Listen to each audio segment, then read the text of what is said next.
2017 आणि 2018 या आर्थिक वर्षाचा मुंबई महापालिकेचा अर्थसंकल्प सादर करताना शिवसेनेला वचननाम्याचा विसर पडलेला दिसतोय।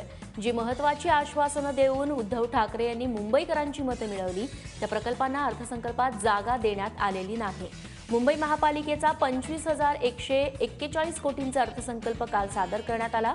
पारदर्शकता, काटकसर अशी तत्व डोळ्यासमोर ठेवून हा अर्थसंकल्प तयार करण्यात आल्याचं आयुक्त अजय मेहता यांनी सांगितलं।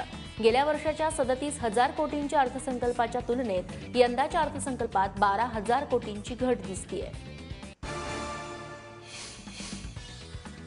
इकडे विधानसभेत बोलताना मुख्यमंत्र्यांनी मुंबई मेट्रोच्या विस्ताराची घोषणा केली आहे। मेट्रो 2 आणि मेट्रो 7 मार्गांचा मीरा भाईंदरपर्यंत विस्तार करण्यात येणार असल्याचं मुख्यमंत्र्यांनी सांगितलं। मीरा भाईंदर महापालिका निवडणुकीच्या पार्श्वभूमीवर मुख्यमंत्र्यांनी ही घोषणा केल्याचं बोललं जात आहे। तर कुलाबा ते सिब्स म्हणजेच मेट्रो 3चा विमानतळापर्यंत विस्तार करण्यात येणार आहे।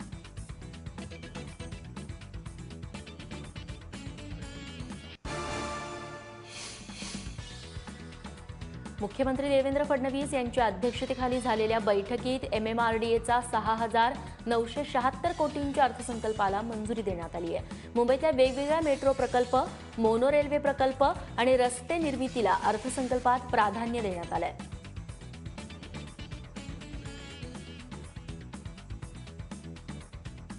दरम्यान MMRDAच्या अर्थसंकल्पातील महत्त्वाच्या तरतुदींवरती नजर टाकतोय। 7 वेगवेगळ्या मेट्रो प्रकल्पांसाठी 3,210 कोटींची तरतूद करण्यात आलेली आहे। या अर्थसंकल्पाला आता मंजुरी मिळाली आहे। नावाशेवा सेतू प्रकल्पासाठी 1,200 कोटी रुपये मंजूर करण्यात आलेले आहेत। सोबतच MMRDAच्या रस्ते निर्मितीसाठी 700 कोटी रुपये राखीव ठेवण्यात आले।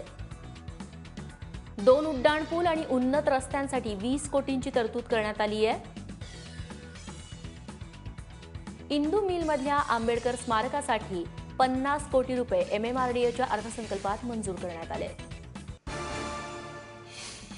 दुसरीकडे ठाणे पालिकेचा अर्थसंकल्प आज सादर केला जाणार आहे। ठाणे पालिकेमध्ये शिवसेनेनं गड राखला, मात्र निवडणुकांनंतर स्थायी समितीच्या नियुक्त्या झालेल्या नाहीत। त्यामुळे स्थायी समितीची परवानगी नसल्यामुळे वर्क ऑर्डर न मिळू शकणार नाहीये। याचा परिणाम प्रकल्पांवरती होऊन विकास कामांना खीळ बसण्याची शक्यता आहे। त्यामुळे शक्य तितक्या लवकर ही प्रक्रिया पूर्ण करण्याचे आदेश ठाण्याच्या महापौरांनी दिले।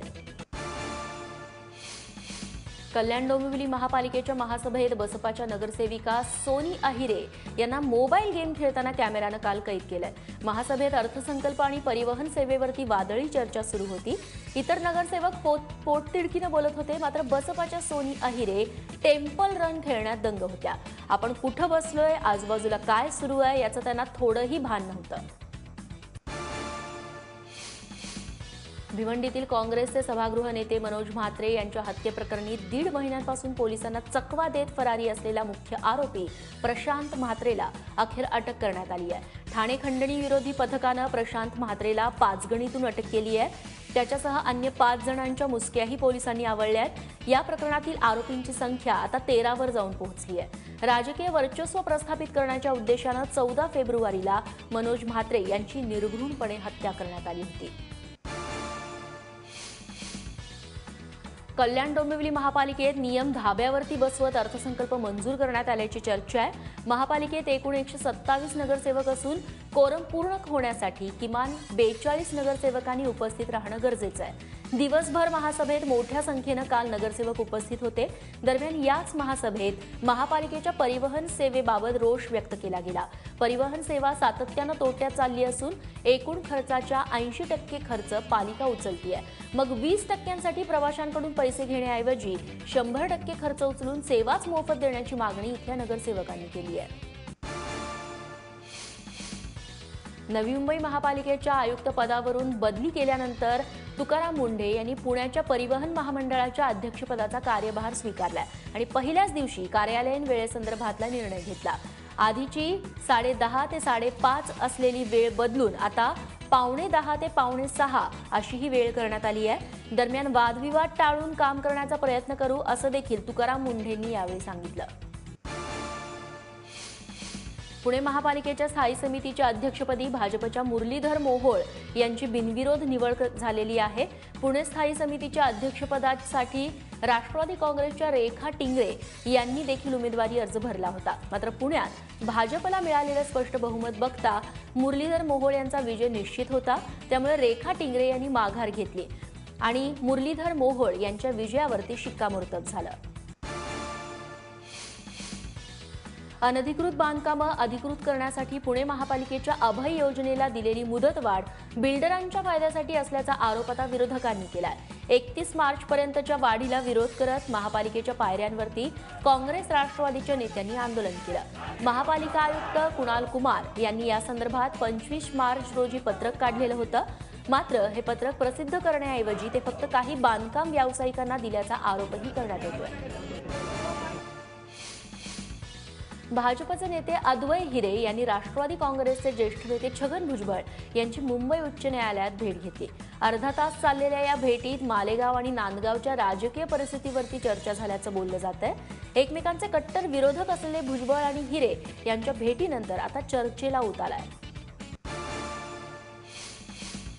मुंबईतील घाटकोपर पोलिसांनी जुन्या 500 आणि 1000च्या नोटांची मोठी रोकड जप्त केली आहे. काळी पिवळी टॅक्सीतून ही रोकड नेली जात असल्याची माहिती पोलिसांना मिळाली होती. त्यानंतर सापळा रचून पोलिसांनी ही रोकड जप्त केली. जवळपास 1.5 कोटीपेक्षा जास्त रोकड जप्त केल्याचा अंदाज व्यक्त केला जातोय. पिंपरी चिंचवडमध्ये सत्ताधारी भाजपला भाजपनेच पाणी पाजले. उन्हाची काहिली लक्षात घेता पिंपरीत पाण्याचा प्रश्न भेडसावण्याची शक्यता आहे. हेच लक्षात घेऊन देहू रोड परिसरातील नागरिकांना सोबत घेऊन भाजपचे आमदार बाळा भेगडे यांनी पालिका गाठली. भाजपचाच महापौर असलेल्या नितीन काळजे यांना यावरती तोडगा काढण्याची मागणी भाजप आमदारांनी केली. दरम्यान पाणी प्रश्न मार्गी लावण्याचं आश्वासन पिंपरी चिंचवडच्या महापौरांनी यानंतर दिलंय. राज्यातील डॉक्टरांच्या संपाची धग शमतीये तोच आता ठाण्यातील सिव्हिल रुग्णालयातील डॉक्टरांनी पुन्हा एकदा काम बंद आंदोलनाचा इशारा दिलाय. चॉपरनं हल्ला झालेल्या तरुणाला त्याच्या मित्रांनी रुग्णालयात दाखल केलं. मात्र रुग्णालयात वरिष्ठ डॉक्टर नसल्यानं उपचारासाठी दिरंगाईत होत असल्यानं जखमी तरुणासोबत आलेल्या टोळक्यांनी डॉक्टरांना मारहाण करत रुग्णालयाची तोडफोड केली. मुंबईतील मालाडमधील पुष्पा पार्कजवळ गॅस पाईपलाईन लीक झाल्याची घटना घडली. पश्चिम द्रुतगती महामार्गावरती ही घटना घडल्यानं वाहतुकीवरती मोठा परिणाम झाला होता. ऑबरॉय मॉलच्या फ्लायओव्हरवरती मोठी वाहतूक कोंडी झाली होती. हा फ्लायओव्हर बोरिवलीच्या दिशेनं काही काळासाठी बंदही ठेवण्यात आलेला होता. मात्र आता इथली वाहतूक पूर्णपणे सुरळीत झाली आहे. यापुढे BS3 इंजिन असलेल्या गाड्यांची खरेदी विक्री बंद करण्याचा निर्णय न्यायालयानं दिलाय. प्रदूषण रोखण्यासाठी सर्वोच्च न्यायालयानं हे महत्त्वपूर्ण पाऊल उचललंय. या निर्णयामुळे BS3 इंजिन असलेल्या तब्बल 8,14,000 गाड्यांच्या विक्रीवरती आता संक्रांत आली आहे. या निर्णयामुळे भारतात आता केवळ BS5 इंजिन असलेल्या गाड्यांच्याच खरेदी विक्रीला परवानगी असेल. गाड्यांपेक्षा लोकांच्या आरोग्याची काळजी आहे असं सर्वोच्च न्यायालयानं आपल्या निकालादरम्यान स्पष्ट केलंय. पुण्यात सोनसाखळी आणि वाहन चोरीचा सपाटा लावणाऱ्या आंतरराज्यीय टोळीला पुणे पोलिसांनी बेड्या ठोकल्यात. गुन्हे शाखेच्या पथकानं केलेल्या कारवाईत 4 अट्टल चोरांना अटक करण्यात आली आहे.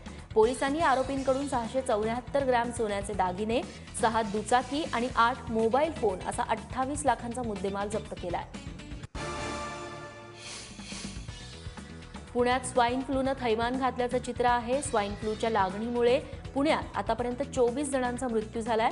मागच्या आठवड्यात पुण्याच्या विविध परिसरामध्ये एका चिमुरडीसह 3 व्यक्तींचा मृत्यू झाला.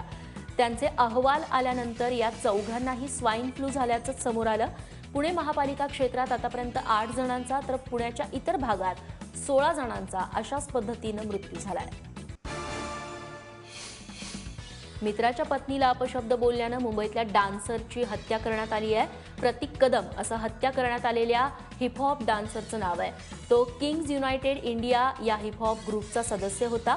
प्रतीक कदम, त्याचे 2 मित्र शुभम भिसे आणि सम्राट पावसकर हे तिघे रविवारी दारू पीत होते.